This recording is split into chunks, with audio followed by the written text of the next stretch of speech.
मैं राहुल यादव और आप देख रहे हैं अपना YouTube चैनल मोशन 2.0। तो जैसा कि आप बोर्ड पर लिखा देख रहे होंगे कि कक्षा 10 की मैथ्स जो है उसका यह क्लास नंबर 4 है, मतलब यह चौथी कक्षा है, चौथी क्लास है और हम पहला चैप्टर पढ़ रहे हैं रियल नंबर्स, वास्तविक संख्याएं। तो इसमें वास्तविक संख्याओं में हमने संख्याओं के प्रकार, उनकी डिफिनीशंस और उसके बारे में पढ़ लिया था और फिर उनके सेट को कैसे रिप्रेजेंट करते हैं, इंटीजर्स के बारे में, उसके बाद होल नंबर्स, नेचुरल नंबर्स, इन सब के बारे में हमने पढ़ लिया था। तो हमारी जो चौथी क्लास होगी, इससे पहले वाली क्लास में हमने यूक्लिड की विभाजन प्रमेयिका के बारे में भी पढ़ा था। तो वीडियो में जो पिछला वीडियो है जिसमें यूक्लिड की विभाजन प्रमेयिका को मैंने पढ़ाया है, उसमें थोड़ा गड़बड़ी, वीडियो में आवाज़ में थोड़ा गड़बड़ी आ गई थी क्योंकि माइक में थोड़ा प्रॉब्लम थी, मैं समझ नहीं पाया उसे, तो उसके लिए आप थोड़ा देख लेंगे। तो आज हम चौथी क्लास शुरू करेंगे रियल नंबर्स, वास्तविक संख्याएं, और जहां से हम डॉक्टर मनोहर रे की बुक से, और ये एनसीईआरटी के क्वेश्चंस हैं, डॉक्टर मनोहर रे की बुक्स में भी दिए हैं। तो हम शुरुआत करते हैं पहला एग्जाम्पल्स। तो एग्जाम्पल नंबर 1, पहले हम एग्जाम्पल्स करेंगे, उसके बाद एक्सरसाइज पर चलेंगे। तो पहला एग्जाम्पल्स हमारा जो कह रहा है, पहले हम सवाल को क्वेश्चंस को बुक से नोट करेंगे और बुक देख लीजिए बुक कौन सी है, क्योंकि जो नई वाली बुक्स आई है उसमें काफ़ी काट छांट हुआ है और जो पुराने क्वेश्चन थे उन क्वेश्चंस को भी कई एक्सरसाइज को काट कर हटा दिया गया है। तो किताब आप देख लें, ये 2022 संस्करण है जो 2022 में प्रिंट हुई थी, तो किताब देख लें। उसके बाद एनसीईआरटी में भी ये क्वेश्चंस हैं, आप उन्हें देखेंगे, हम क्वेश्चंस पढ़ रहे हैं और आप जो एग्जाम्पल्स हैं या क्वेश्चंस हैं उन्हें बुक से नोट करेंगे। तो पहला एग्जाम्पल्स है, दर्शाइए कि प्रत्येक धनात्मक समपूर्णांक 2q के रूप का होता है। जो समपूर्णांक होता है वो 2q के रूप का होता है और जो विषम पूर्णांक होता है वो 2q+1 के रूप का होता है। तो सवाल एक बार फिर सुनेंगे, दर्शाइए कि प्रत्येक सम धनात्मक पूर्णांक 2q के रूप का होता है और विषम पूर्णांक 2q+1 के रूप का होता है।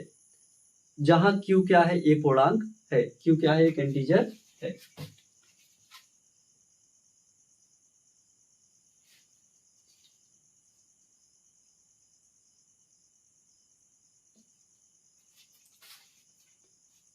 तो हमें 2q+1 के बारे में, 2q ऐसी कुछ एक प्रकार की संख्या दी गई है। तो हम इसे अब आंसर में हल करेंगे कि माना a बराबर 2q+1, तो 2q+r मान लें। याद रखें कि जब संख्या इस रूप की दी गई हो या यहाँ 4 लिखा हो, 3 लिखा हो, तो इसके बाद जो लिखा हो वहां हम r मान लें। तो r की वैल्यू अगर हम इससे कंपेरिजन करें, किससे कंपेरिजन करें, a = bq+r से अगर इसका कंपेरिजन करें तो यहाँ r की वैल्यू निकल कर आती है। हम पीछे पढ़ चुके हैं और बताए थे, लेकिन यहाँ पर हम फिर से देख रहे हैं कि जो r का मान होगा, यह r का मान जो है 0 के बराबर होगा और उसके बाद b से 1 कम होगा। 0 r, r b to b, मतलब जो r का मान होगा, इस बात को यहीं पर समझ लें, चीजें बिल्कुल स्पष्ट और क्लियर होंगी। यहाँ पर क्या कॉन्सेप्ट है कि r का जो मान होता है वो 0 से शुरू होगा और b से 1 कम होगा, मतलब कहाँ तक होगा, b-1 तक होगा। बीच में कोई और भी वैल्यू आ सकती है, तो इस बात को आप अलग से नोट कर लेंगे। अभी हम क्वेश्चन में देखेंगे, चीजें क्लियर होंगी। हमें सवाल में कहा गया है कि सिद्ध करिए कि जो इवन समपूर्णांक होते हैं, जो इवन इंटीजर्स होते हैं इस रूप के होते हैं और जो ऑड इंटीजर्स होते हैं विषम पूर्णांक इस रूप के होते हैं। तो सबसे पहले हम क्या करेंगे, देखेंगे कि यहाँ r का मान निकालेंगे। तो अगर इससे कंपेरिजन करें, आप लिखेंगे हम a = bq+r से तुलना करने पर, जब इसे से तुलना करते हैं तो हम देखते हैं कि b क्या है। सबसे पहले b को देखते हैं, जो q के पास लिखा है वही b है, तो b क्या है, 2 है। और जब b पता चल गया तो हम r का मान लिखना शुरू करेंगे। r 0 होगा, उसके बाद 1 होगा, इससे कम होगा, मतलब 2 से कम 1। b का मान 2 है तो r के भी 2 मान होंगे, लेकिन यह पहला मान 0 से शुरुआत होती है उसकी और b से 1 कम होता है। तो r b अगर 3 होता तो r कितना होता? 0 1 2, 3 से 1 कम। अगर b का मान 4 होता तो r क्या होता? 0 1 2 3, 4 से कम रहते हैं हम। तो हमें r का मान पता चल गया। तो अब हम क्या करेंगे, इसमें बारी बारी से रखेंगे हम वैल्यू को। तो अगर हम पहले स्टार पे मान लें कि r बराबर 0, अगर r बराबर हम 0 रख दें तो यहाँ पर हम देखते हैं कि a बराबर 2q प्लस 0, मतलब a बराबर 2q प्राप्त होता है। और यह क्या है? एक सम पूर्णांक है, इवन क्या है? सम है।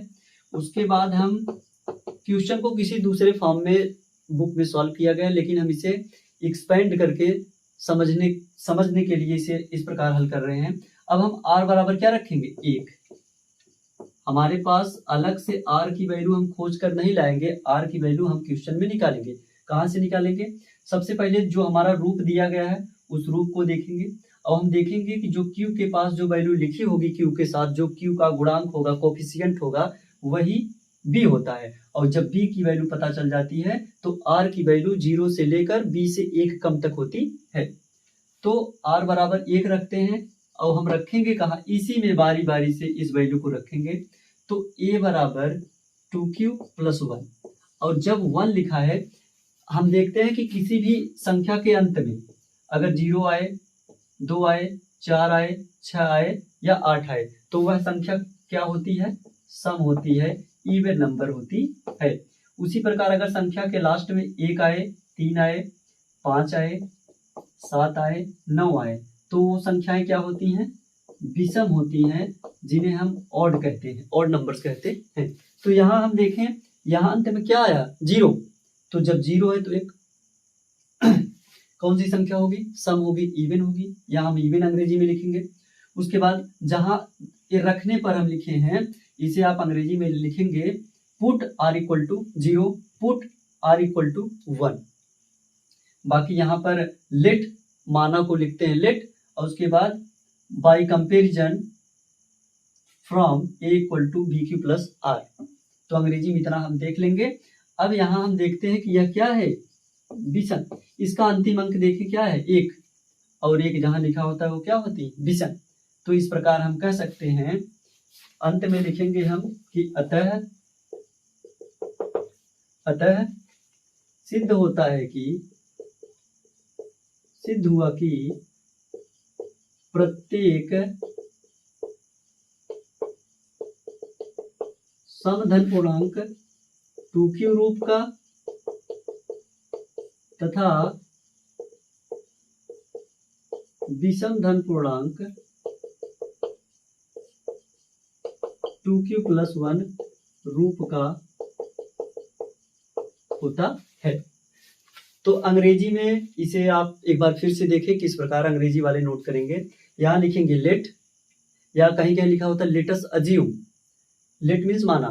फिर यहाँ लिखेंगे by comparison from a equal to b q plus r. ए हम स्टैंडर्ड फॉर्म में पीछे पढ़ चुके हैं और इसे हम बॉक्स में कहीं अलग से नोट कर लेंगे। उसके बाद इसे भी ये चीजें एक्स्ट्रा हमने बताई है, क्वेश्चंस में नहीं है, तो इसे आप क्वेश्चंस में नोट नहीं करेंगे। ये चीजें एक्स्ट्रा लिखी गई हैं तो इन्हें आप अलग से स्टार बनाकर नीचे नोट करेंगे। पहले तो स्क्रीनशॉट लेंगे, उसके बाद एक क्वेश्चन पूरा यहाँ से लेकर यहाँ तक नोट करेंगे। उसके बाद नीचे इसे लिख लेंगे कि आर की वैल्यू कैसे निकालते हैं। तो यहाँ डॉट डॉट लिखा है,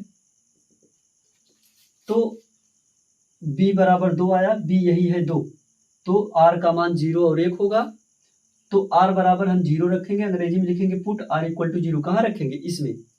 तो हमें यह मिला, तो यह क्या है? सम है, क्योंकि यहाँ 2q लिखा है। 2 से कटने वाली संख्या है तो 2 से यह कटेगी, तो यह क्या है? सम संख्या है, इवन नंबर है। यह 2 से नहीं कटेगी क्योंकि अंतिम में 1 है, अंत में जिसके 1 3 5 7 वो विषम होती हैं।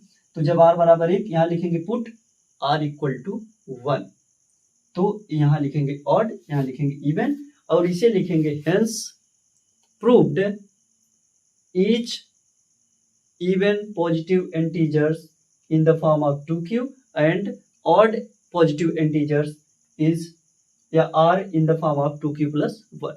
तो इसे नोट कर लेंगे। उसके बाद ये हमारा पहला क्वेश्चन, पहला एग्जाम्पल था। उसके बाद हम दूसरे पर आते हैं, इसका स्क्रीनशॉट लें।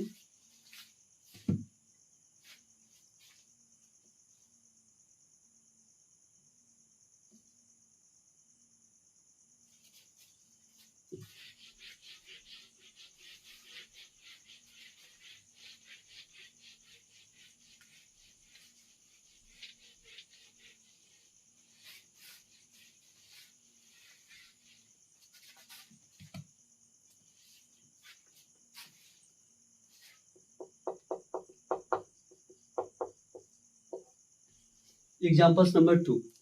और जो ये बुक्स है डॉक्टर मनोहर रे की, एनसीईआरटी इसमें पूरा कवर है। पूरी की पूरी एनसीईआरटी के जितने क्वेश्चन है सभी क्वेश्चन इस बुक में दिए गए हैं। और उसके बाद अलग से भी इसमें एक्स्ट्रा क्वेश्चन है। तो हम एनसीईआरटी के क्वेश्चंस भी, एक क्वेश्चंस नहीं छूटेंगे। जहां एनसीईआरटी का क्वेश्चन होगा हम बोलते चलेंगे कि एनसीईआरटी का। इस क्लास में नहीं, अगली क्लास से हम बताएंगे कि यह एनसीईआरटी के किस पेज पर किस नंबर का क्वेश्चन है। आप टिक करके लिखते चलेंगे। जिनको एनसीईआरटी पढ़ना है एनसीईआरटी पढ़ेंगे, जिनको ये क्लासेस पढ़ी पूरी तरह से बुक्स आप क्लियर हो जाएगी। किताब से कोई विशेष मतलब नहीं है, आप चाहे जिस किताब का क्वेश्चन हल करेंगे हल होगा। तो एग्जाम्पल नंबर 2 आप ध्यान से सुने। दर्शाइए कि एक धनात्मक विषम पूर्णांक, अब हमसे कह रहा है धनात्मक हो, विषम हो, मतलब पॉजिटिव हो, ऑड हो, वो इस रूप का होता है 4q + 1 और 4q + 3 के रूप का होता है, जहां q एक पूर्णांक है। q बराबर कोई एक पूर्णांक है, 1 2 3 कुछ भी है। तो हमसे पूछ रहा है कि विषम इस प्रकार के होते हैं। लास्ट में देखिए आप 1 है, 3 है, अगर इसी में 5 लिखा होता, 7 लिखा होता तो हम कहते कि ये क्या है, ओड है, विषम है। इनके अंत में देखने से पता चल रहा है कि विषम संख्या है। लेकिन हमसे सवाल में कहा जा रहा है कि सिद्ध करिए कि प्रत्येक विषम धन पूर्णांक इस और इस रूप के होते हैं। तो हम सिद्ध कैसे करेंगे, सेम उसी तरह से चलेंगे। आंसर की एग्जाम्पल आप बुक से नोट करेंगे और जितने क्वेश्चंस मैं यहाँ पर करवाऊंगा उसे आप फेयर में नोट करेंगे कॉपी में। उसके बाद जितने क्वेश्चंस पर टिक करवाऊंगा, सिर्फ कि एक क्वेश्चन नंबर इतना टिक कर लीजिए, उसे आप रफ पर सॉल्व करेंगे, बाकी इन क्वेश्चंस को भी सॉल्व करेंगे। और जिन्हें टिक करवाऊंगा उन्हें आप फेयर पर न लिखिए।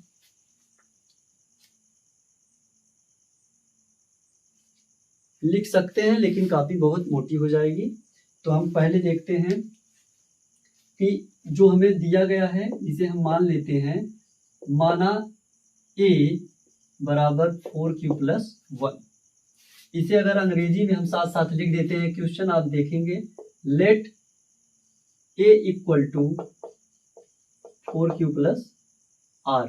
यहाँ हम r लिखेंगे। वो 1 और 3 की बात कर रहा है, हम यहाँ पर r लिख देंगे क्योंकि हमें r की वैल्यू चाहिए। और जब हमें r की वैल्यू मिल जाएगी तो हम आसानी से इसे सॉल्व कर लेंगे।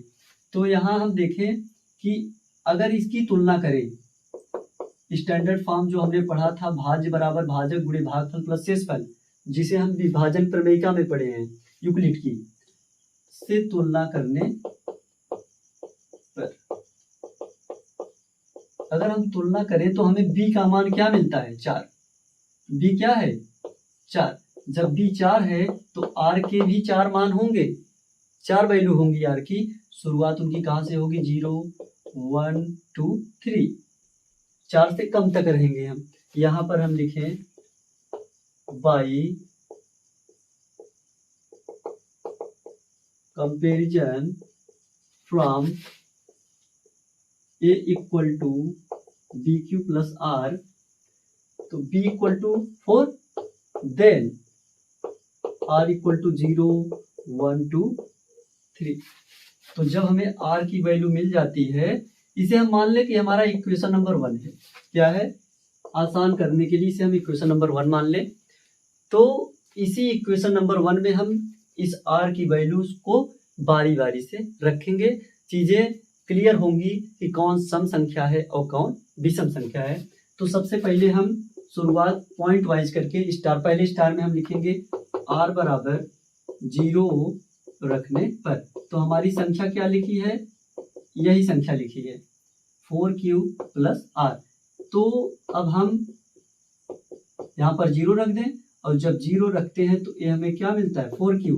और यह बताइए सम है कि विषम, तो इसे हम लिखेंगे कि यह क्या है, सम है, इवन है, क्या है, सम है। उसी प्रकार अगर हम r बराबर 1 रखें, पुट r इक्वल टू 1, तो r बराबर 1 रखने पर तो हमारा पहले इक्वेशन 1 यही है, पहले उसे नोट किए। उसके बाद यहाँ पर हम r के स्थान पर 1 रखते हैं, तो इसे देखते हैं यह हमारी कौन सी संख्या है, विषम संख्या है। कौन सी संख्या, विषम संख्या, क्योंकि लास्ट में क्या है 1, जिसके अंत में 1 हो, 3 हो, 5 हो, 7 हो, 9 हो, वो ऑड नंबर्स होती हैं।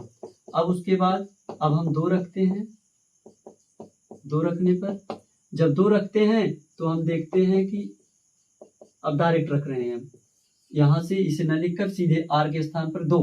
अब अंत में 2 है तो 2 जिसके अंत में होगा वो क्या होगी, सम, इवन। और उसके बाद लास्ट वैल्यू r बराबर 3 रखने पर, तो इसी में रखेंगे a equal to 4q plus 3। अब इसके अंतिम अंक को आप देखिए 3 लिखा है, और जिसका अंतिम अंक 1, 3, 5, 7, 9 हो, वो कौन सी संख्या होती है, विषम, जिन्हें हम ऑड नंबर्स कहते हैं। अब ध्यान से देखिए सवाल में हमसे क्या कहा गया है कि सिद्ध करके बताइए, दिखाइए कि जो विषम पूर्णांक होते हैं 4q प्लस 1 या 4q प्लस 3 के रूप के होते हैं। तो हमने प्राप्त कर लिया, तो हम लिखेंगे कि अतः सिद्ध हुआ कि सभी विषम पूर्णांक, सभी विषम धन पूर्णांक 4q प्लस 1 या 4q प्लस 3 रूप के होते हैं। अंग्रेजी में इसे आप लिख लेंगे पुट इतना, और इसी मैं लिख दे रहा हूं अंग्रेजी में कि हेंस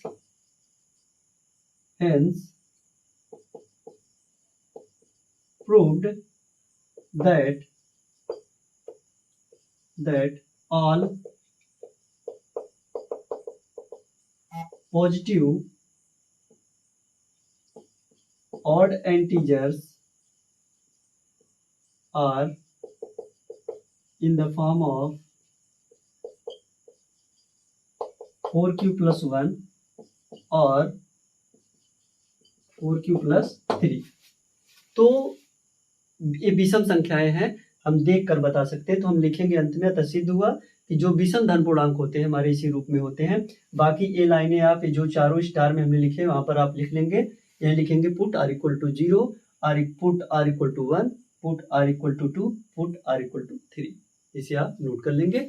तो क्वेश्चन एक बार फिर से हम देखते हैं, और शायद आप लोगों को यह क्वेश्चन समझ में आ गया होगा। बहुत ही सरल सवाल है, सिर्फ आप देखेंगे अगर परीक्षा में पूछा जाएगा तो आप इसी रूप में इसे हल करेंगे। किताब में जिस प्रकार से हल किया गया है वो समझना बहुत मुश्किल है, किस प्रकार से क्या बातें लिख दी गई हैं घुमा फिरा के उसी में, जैसे कोई थियरी लिखी हो। तो यहाँ पर सबसे पहले अगर हमें कुछ इस रूप में या इस रूप में संख्या दी गई हो तो इसे हम गायब कर देंगे, इसके स्थान पर r लिखेंगे और इसे a के बराबर मान लेंगे, और फिर इसे स्टैंडर्ड फॉर्म से तुलना करेंगे, हम b की वैल्यू निकालेंगे, और b की जब वैल्यू मिलेगी तो r की वैल्यू उससे एक कम होगी। तो अब यही वैल्यू हम बारी बारी से जो हमें पहले हमने माना है उसी r के स्थान पर रखते चले जाएंगे। हमें जो वैल्यू प्राप्त होंगी हम उसे देखते चले जाएंगे कौन सम है कौन विषम, और जो क्वेश्चन में हमसे कहा गया वो हम दिखा देंगे। तो आप इसका स्क्रीनशॉट लेंगे, उसके बाद हम अगले क्वेश्चन पर चलते हैं, क्वेश्चन नंबर एग्जाम्पल नंबर 3 पर।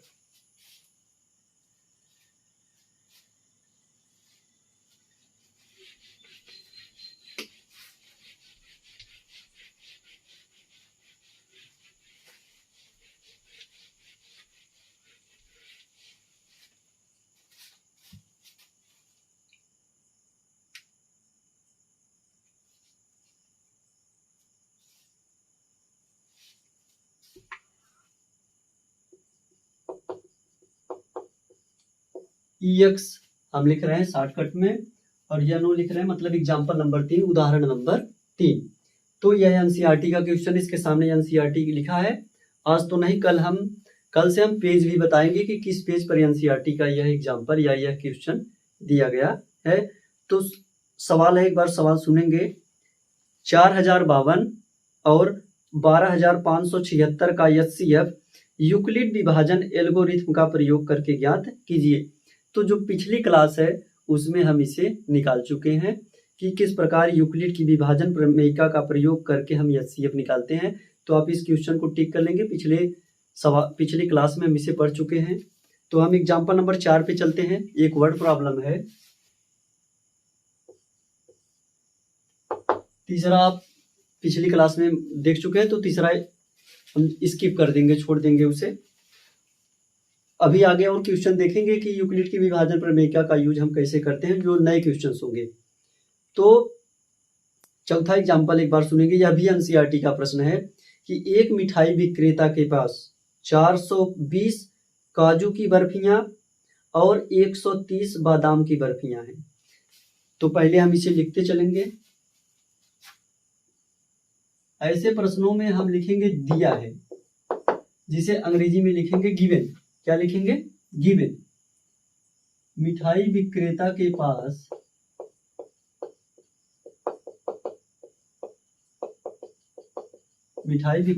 पास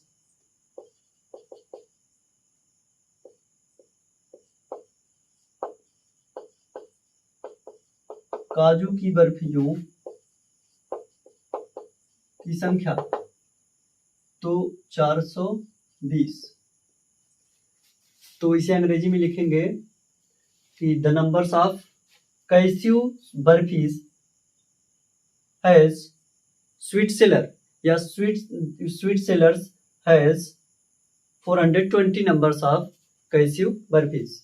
फिर उसके बाद हमसे कह रहा है बादाम की बर्फी। तो एनसीईआरटी में यह प्रश्न है, देख लेंगे आप प्रश्न क्या कह रहा है। उसके बाद तथा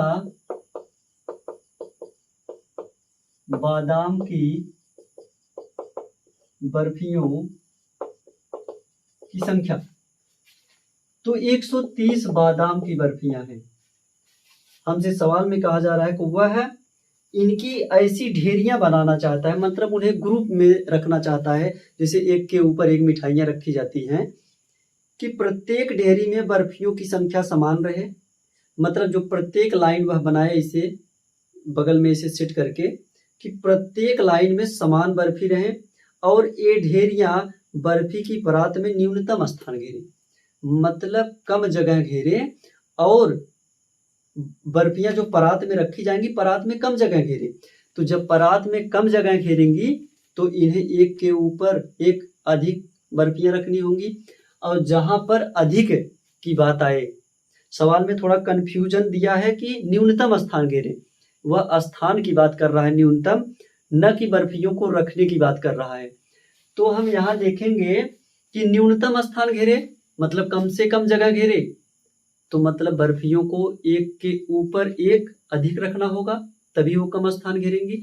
तो इसके लिए मतलब अधिक से अधिक बर्फियों को रखना होगा, और जहां पर अधिक से अधिक होगा, वर्ड प्रॉब्लम में हम ऐसे ही पहचानेंगे कि कहाँ एचसीएफ निकालना है, मतलब मैं से निकालना है, और कहां पर एलसीएम ल से निकालना है। जहां पर कहा जाए कम से कम या न्यूनतम या मिनिमम, तो वहां पर हम ल से निकालेंगे। आप इसका पूरा नाम देखिए, पूरे नाम से आप स्पष्ट पता कर पाएंगे कि प्रश्न में क्या निकालना है। लोवेस्ट कॉमन मल्टीपल, या कहीं कहीं लिस्ट लिखा होता है, लिस्ट कॉमन मल्टीपल। लिस्ट मतलब पहले इसके शब्द पर आइए, पहले शब्द लिस्ट मतलब सबसे छोटा, लघुत्तम मतलब सबसे छोटा। तो जहां पर इन शब्दों का प्रयोग सबसे छोटा, सबसे कम, न्यूनतम, मिनिमम यूज किया जाए, स्मॉलेस्ट यूज किया जाए, तो हम समझ लेंगे कि वहां पर क्या निकालना है, लेस है। और अगर कहीं पर हमसे अधिकतम, वह बड़ी से बड़ी, ग्रेटेस्ट, लार्जेस्ट, इनकी बात की जाए, तो हम वहां उन्हें एचसीएफ निकालेंगे। क्या निकालेंगे वहां पर? एचसीएफ। इसका पूरा नाम देखिए, एच मीन्स हाईएस्ट, हाईएस्ट मतलब सबसे बड़ा, और म मीन्स महत्तम, इसका पूरा नाम होता है महत्तम समापवर्तक। तो महत्तम समापवर्तक मतलब महत्तम मतलब होता है सबसे बड़ा।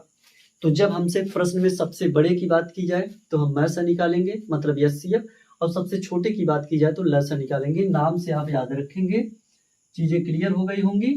तो आगे यहाँ पर कह रहा है प्रत्येक ढेरी में, इस काम के लिए प्रत्येक ढेरी में कितनी बर्फियां रखी जा सकती है। जो प्रत्येक ऐसे लाइन लगाएगा ये, मतलब मान लें कि यह एक बर्फी है, फिर इसके ऊपर एक बर्फी है, ऐसे बर्फी रखते हुए यह जाएगा। तो कह रहा है कि ये परात है, मान लें कम से कम स्थान घेरे। जब कम से कम स्थान घेरे तो एक लाइन में अधिक से अधिक बर्फियां रखनी होंगी, और अधिक से अधिक का मतलब क्या होगा, दोनों का मैस है।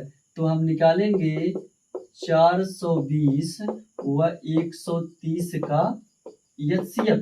यहाँ हमसे यूक्लिड की डिवीजन लेमा की बात ही नहीं की गई है, तो हम इसे भाग विधि से, वही मतलब होता है भाग विधि से हम HCF निकालेंगे। तो भाग विधि से HCF कैसे निकालते हैं, पिछली कक्षा में हम पढ़ चुके हैं। 130 है और ये 420 है। 130 का भाग दीजिए 420 में, तो 130 तिहाइयां 390। जब आप घटाएंगे तो 30 आएगा। अब इस 30 से किसमें भाग देना है, 130 में। तो 30 चौका 120, 34 जा 120, यहां से घटाएंगे 10 आएगा, और इस 10 से किसमें भाग देना है, पहले डिवीजन में। 10 तिहाई 30। यहां हम देखेंगे कि यही जो है यही अंतिम भाजक है, तो हम लिखेंगे चूंकि अंतिम भाजक लास्ट डिवीजन क्या है हमारा 10, अतः मतलब हेंस HCF क्या है 10। तो अतः उसके बाद नीचे यहीं पर लिख देंगे कि अतः प्रत्येक ढेरी में कितनी बर्फियां रखी जा सकती हैं। तो हम लिखेंगे अतः, यहां तब लिखेंगे अतः प्रत्येक ढेरी में कितनी 10 बर्फियां रखी जा सकती, 10 बर्फियां रखी जा सकती है। जब इंग्लिश में आप देखेंगे तो सेम बहुत number of cashew barfi, number of almond barfis, फिर उसके बाद HCF ऑफ 420 एंड 130। HCF निकालेंगे, यहाँ लिखेंगे, इसका चिन्ह बनाएंगे last division hence then HCF, फिर उसके बाद इसे लिख देंगे। NCERT की बुक्स में, अंग्रेजी की बुक्स में सभी लाइनें लिखी गई हैं।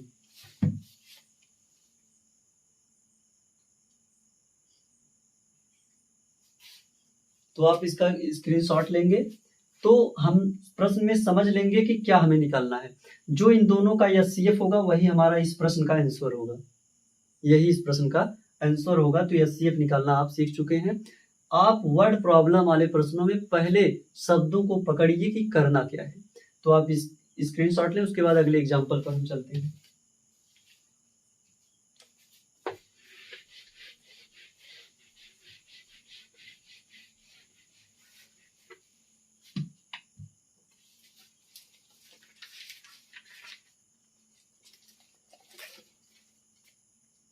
अब हम एग्जाम्पल नंबर 5 पे चलते हैं। एग्जाम्पल नंबर 5 हमारा है, कह रहा है यूक्लिड की विभाजन एल्गोरिथम का प्रयोग करके 130 और 280 का मैस ज्ञात कीजिए। तो इसे हम निकालते हैं। 130 व 280 का HCF मैस, क्या मैस है, HCF को हम मैस कहते हैं। तो यूक्लिड की विभाजन प्रमेय का, तो अगर प्रश्न छोटा हो हम यूक्लिड की विभाजन प्रमेयिका का यूज करेंगे। दोनों जिस प्रकार अभी पिछले प्रश्न में हमने मैसा निकाला और जो पिछली कक्षा में हमने HCF निकाला था, दोनों का एक ही मतलब होता है। तो इसे हम सिंपल मेथड से सॉल्व करेंगे। एक बार उधर से यूक्लिड, पहले इसे हम सॉल्व करते हैं। छोटी संख्या से बड़ी संख्या में भाग देते हैं। 130 दूनी 260, जब यहाँ घटाएंगे तो 20 आएगा और इस 20 से 130 में भाग देंगे। 20 छक्का 120, यहाँ से 10 आएगा और इस 10 से हम 20 में भाग देंगे, 10 दूनी 20। यहाँ पर हमारा जो यही है, यही लास्ट डिवीजर है, तो हम लिखेंगे कि अंतिम भाजक, चूंकि लास्ट डिवीजर क्या है हमारा 10, अतः एचसीएफ क्या है, hence HCF equal to 10, HCF equal to 10। तो ये हमारा यूक्लिड की अगर इसे हम यूक्लिड की डिवीजन एक अलग तरीके से हल करना चाहें तो इस प्रकार भी हल कर सकते हैं हम। तो पहले यही लिखेंगे 130 व 280 का एचसीएफ।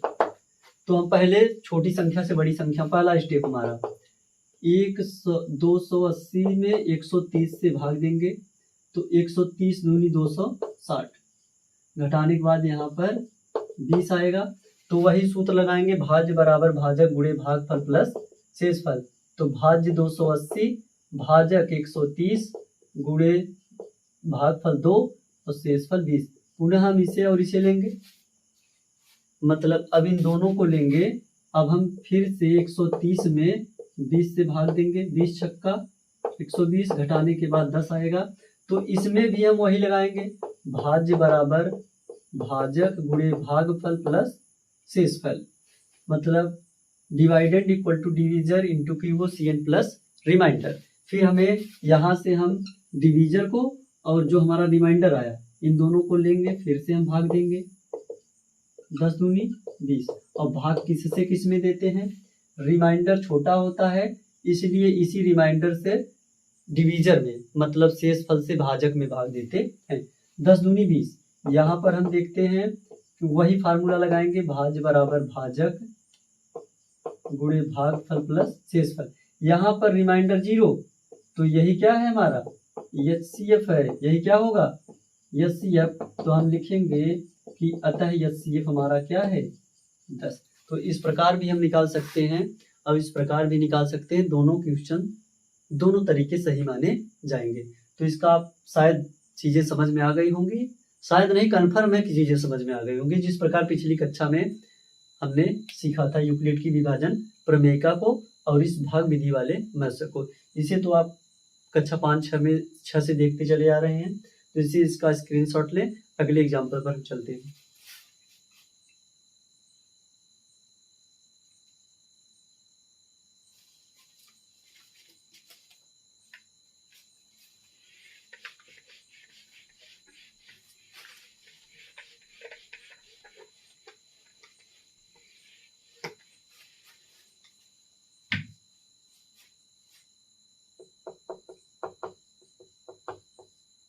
Example number 6। सवाल एक बार सुनेंगे, एनसीईआरटी में नहीं है लेकिन सीबीएसई बोर्ड 2016 में पूछा गया सवाल।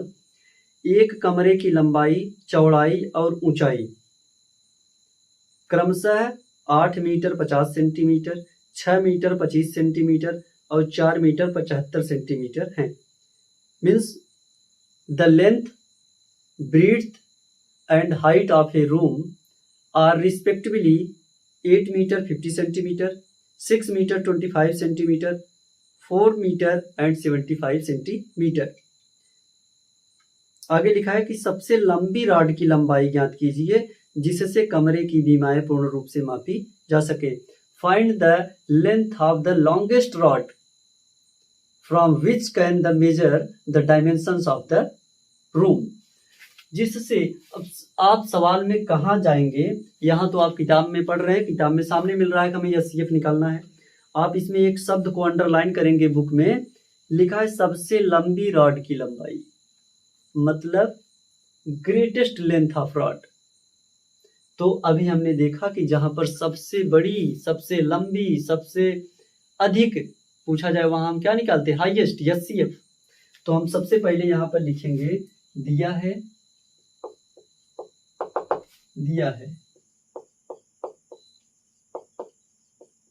कमरे की लंबाई, अंग्रेजी में लिखेंगे given length of the room कितना है 8 मीटर 50 सेंटीमीटर। तो इसे हम याद रखिए एक ही यूनिट में चेंज करेंगे। पहले तो हम इसे एक यूनिट में बदलेंगे।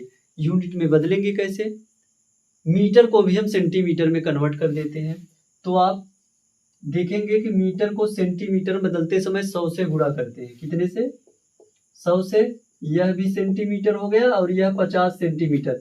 अगर इसे जोड़े हम तो 800 प्लस 50, यह हो गया 850 सेंटीमीटर। चौड़ाई रूम की दी गई है 6 मीटर 25 सेंटीमीटर। 6 metre 25 centimetre. इसे हम डायरेक्ट लिख सकते हैं, पीछे जैसे निकाले हैं ऊपर वो इस तरह से निकालेंगे नहीं, सीधे लिख देंगे 625 सेंटीमीटर।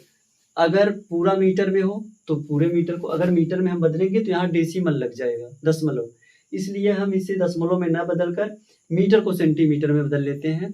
ऐसा प्रयास करेंगे कि जो बड़ा मात्रक हो उसे छोटे मात्रक में कन्वर्ट कर लेंगे। तो यहाँ पर हम तथा ऊंचाई बराबर 4 मीटर 75 सेंटीमीटर। तो इसे हम जब सेंटीमीटर में बदलेंगे तो इसे लिखेंगे 475 सेंटीमीटर। और क्वेश्चन में कहा गया है कि सबसे लंबी रॉड की लंबाई, लॉन्गेस्ट रॉड, जो इस रूम में रखी जा सकती है या जिससे इस कमरे की पूरी बीमाएँ पूर्ण रूप से मापी जा सकती है। तो हम लिखेंगे कि सबसे लंबी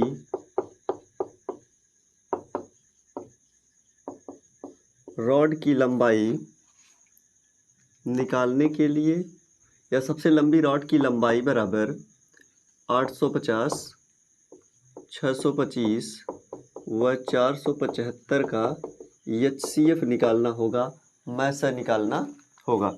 तो सबसे पहले हम इनका HCF निकालते हैं भाग विधि से। तो सबसे छोटा मान 475 है, सबसे छोटी संख्या।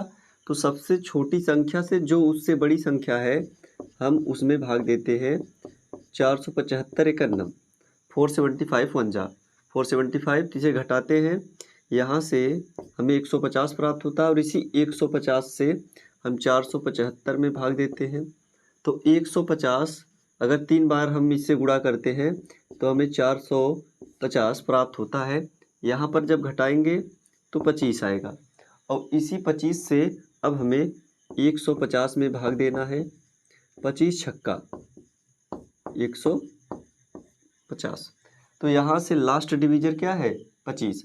अब इसी 25 से हम जो हमारा 850 आया है, बचा है एक संख्या, जो बची संख्या 850 है, उसमें भी हम इससे भाग देंगे। तो 25 तिया 75, यहाँ से जब घटाते हैं तो 10 और शेषफल 0, तो 25 चौका 100। तो इस प्रकार यहाँ पर हम देखते हैं कि हमारा अंतिम भाजक क्या है? 25 है। चूँकि अंतिम भाजक लास्ट डिवीजर हमारा क्या है? 25 है। अतः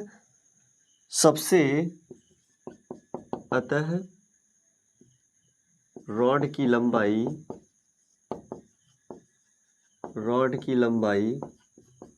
25 सेंटीमीटर होगी, जिससे हम या इतना भी लिख कर छोड़ सकते हैं। तो हमारा आंसर क्या होगा? 25 होगा। तो इस सवाल में पूछा गया था कि कमरे की लंबाई दी गई है, चौड़ाई दी गई है और उसकी ऊंचाई दी गई है। पूछा है कि बताइए इसमें एक रॉड रखनी है और वह रॉड कितनी लंबी होनी चाहिए, या एक रॉड अधिक से अधिक या सबसे लंबी, कितनी लंबी रॉड होनी चाहिए कि जिससे हम इस कमरे की सभी बीमाओं को सही से माप सकें। तो इसमें हम सबसे पहले तीनों को एक यूनिट में बदलते हैं, एक मात्रक में। हम देखते हैं कि यहाँ मीटर सेंटीमीटर दोनों लिखे हैं, तो हम इसे सेंटीमीटर में बदलते हैं तो 850 लंबाई आती है, चौड़ाई 625 आती है और ऊंचाई 475 आता है। तो यहाँ पर लंबी रॉड की जो लंबाई होगी इन तीनों का HCF होगा। तो हम भाग विधि से यूक्लिड की डिवीज़न लेमा से HCF निकालते हैं। तो HCF निकालने के बाद हमें इनका HCF 25 प्राप्त होता है। तो अतः उस रॉड की लंबाई क्या होगी? 25 सेंटीमीटर होगी। Hence the length of longest rod is 25 centimetre. तो ये हमारा रहा एग्जाम्पल नंबर 6। तो इसे आप स्क्रीनशॉट लें, उसके बाद हम अगले एग्जाम्पल पर चलते हैं।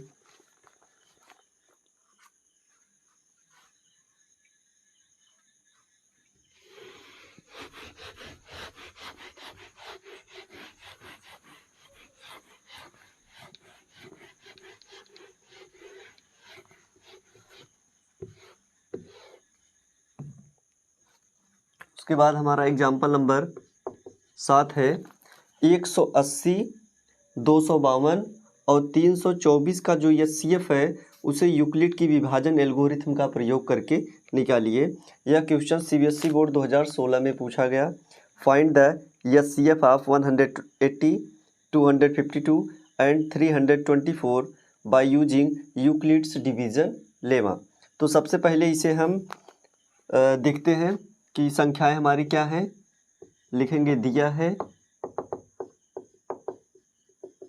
संख्याएं numbers equal to 180, 252 and 324।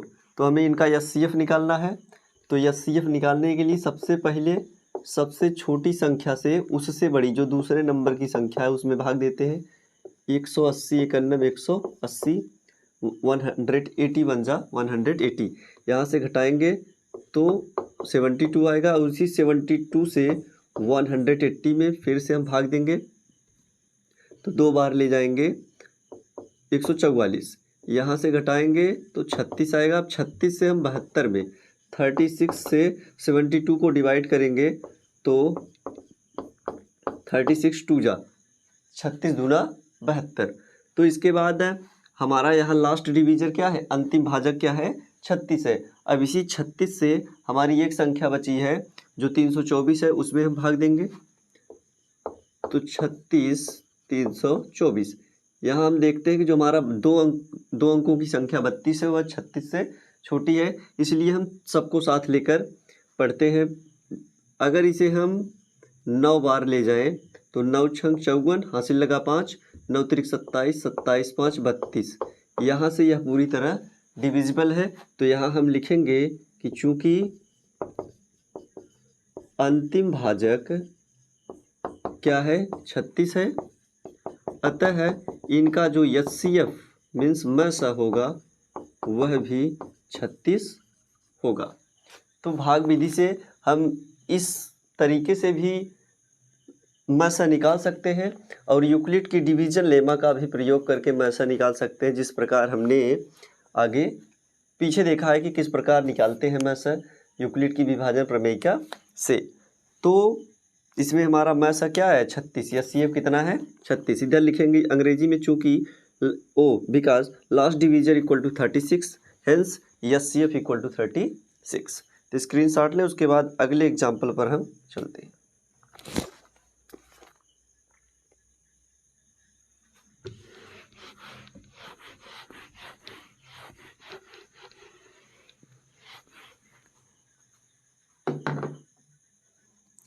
Example number 8।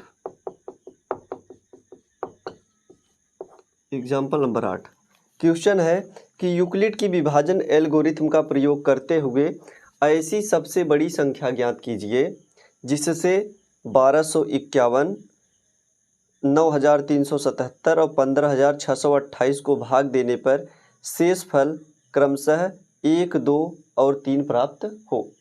तो यह NCERT एग्जाम्पलर का क्वेश्चन है कि जो एग्जाम्पलर की बुक आती है NCERT की, उसमें अलग से यह क्वेश्चन दिया गया है। तो ऐसे क्वेश्चन में हम क्या करेंगे कि 3 संख्याएं हमें दी गई हैं और 3 शेष फल दिए गए हैं, 3 रिमाइंडर दिए गए हैं। तो सबसे पहले हम इसमें क्या करेंगे कि तीनों में से जो रिमाइंडर दिया गया है उन तीनों रिमाइंडर को हम घटा देंगे। तो सबसे पहले हम देखेंगे कि दिया है जो हमारी 3 संख्याएं हैं,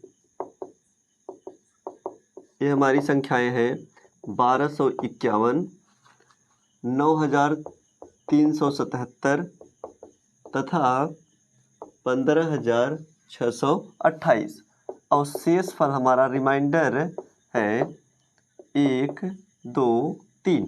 तो जब इस प्रकार का प्रश्न सामने आए कि 3 संख्याएं दी गई हो, 3 रिमाइंडर दिए गए हो, या 2 संख्याएं दी गई हो, 2 रिमाइंडर दिए गए हो, तो हम क्या करते हैं, तो सबसे पहले हम तीनों संख्याओं में से इन रिमाइंडर्स को घटाते हैं। 1251 में से पहले 1 घटाएंगे तो यह 1250 बन जाएगा। फिर उसके बाद 9377 में से 2 घटाएंगे तो यह 9375 बन जाएगा, और 15,628 में से 3 घटाएंगे तो यह 15,625 बन जाएगा। अब हमें इन्हीं तीनों का एचसीएफ निकालना होगा। तो अब हम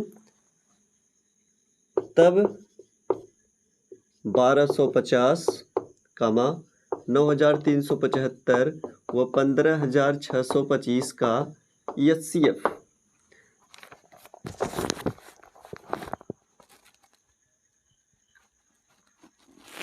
तो अब हम भाग विधि से इसे एचसीएफ निकालेंगे। 1250 सबसे छोटी संख्या है, उससे बड़ी 9375 है। तो इसमें हम सबसे छोटी संख्या से दूसरे नंबर पर जो बड़ी संख्या है उसमें भाग देंगे। इसे मान लें कि यह 1200 है और यह 9000 है, मान लें नज़दीक में हम, तो 12 सते 84। तो पहाड़ा इसमें जो हम भाग करते हैं, भाग आसान हो जाता है कि हम पहले इसे एक राउंड फिगर में मान लें कि 1250 न मानकर 1200 मान लें, इसे हम 9000 मान लें।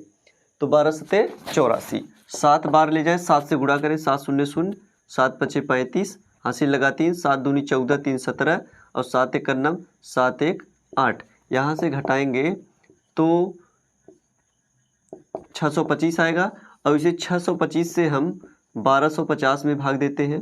तो 625 दूना 1250। तो यहाँ से हमारा लास्ट डिवीजर क्या है? 625। इसी 625 से हम 15,625 में भाग देंगे। तो यहाँ से 4 अंकों को हम साथ लेंगे, तो 625 दूना 1250। यहाँ से घटाने पर हमें 312 मिलता है। उसके बाद 5 नीचे आएगा उतर कर, और 625 पंजे 3125। तो हम लिखेंगे कि चूंकि हमारा अंतिम भाजक लास्ट डिवीजर 625 है, अतः वह बड़ी से बड़ी संख्या, अतः एचसीएफ पहले लिखेंगे, अतः एचसीएफ इक्वल टू 625। यहाँ तब लिखेंगे, तब एचसीएफ हमारा 625 होगा, और अतः वह बड़ी से बड़ी संख्या, वह बड़ी से बड़ी संख्या क्या है? 625 है। क्वेश्चन में पूछा गया है कि यूक्लिड के विभाजन एल्गोरिथम का प्रयोग करते हुए ऐसी बड़ी से बड़ी संख्या ज्ञात कीजिए जिससे 1251, 9377 और 15,628 को भाग देने पर शेष फल क्रमशः 1, 2 और 3 प्राप्त हो। तो ऐसे प्रश्नों में जब 3 संख्याएं दी गई हो, 3 शेष फल दिए गए हों, या 2 संख्याएं दी गई हो और 2 शेष फल दिए गए हों, तो सबसे पहले हम पहली संख्या में से पहले शेष फल को घटाते हैं, दूसरी संख्या में से दूसरे शेष फल को घटाते हैं, और तीसरी संख्या में से तीसरे शेष फल को घटाते हैं, और इस प्रकार 3 संख्याएं में प्राप्त होती हैं। इन्हीं तीनों का एचसीएफ जो होगा वह संख्या होगी जो हमारा उत्तर होगा। तो हम तीनों का पहले एचसीएफ निकालते हैं। एचसीएफ हमारा 625 आया, और यही हमारा वह सबसे बड़ी से बड़ी संख्या है, और यही हमारा उत्तर होगा 625। तो इसका स्क्रीनशॉट ले लें।